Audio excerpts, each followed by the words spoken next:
விஜய் அவர்கள் ஆட்சி அமைக்க போறது உறுதியாயிடுச்சு. விசிக, சிபிஎம் கட்சிகள்லாம் விஜய் அவர்களுக்கு ஆதரவு கொடுத்திருக்காங்க.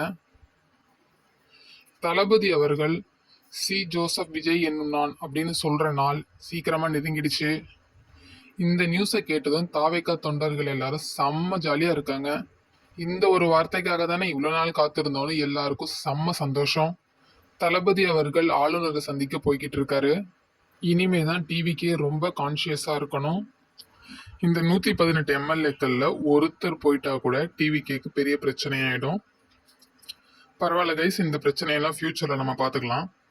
விஜய் அவர்கள் இப்போ கம்யூனிஸ்ட் தலைவர் அவர்களை பார்க்கறதுக்கு நேர்ல போயிருக்காங்க. இப்போ வரைக்கும் டிவிகேக்கு ஆதரவு கொடுத்த எல்லா தலைவர்களுமே நிபந்தனையற்ற ஆதரவு அப்படின்னு சொல்லி தான் கொடுத்துருக்காங்க. பல சேனல்ஸ்ல இவங்க இப்படி நிபந்தனையற்ற ஆதரவு கொடுத்துருக்கிறது சரியில்லையே, பேக்ரவுண்ட்ல ஏதாவது ஒரு பிரச்சனை இவங்க பண்றதுக்கு ரெடியா இருக்காங்களா அப்படின்லாம் நிறைய பேசிக்கிறாங்க.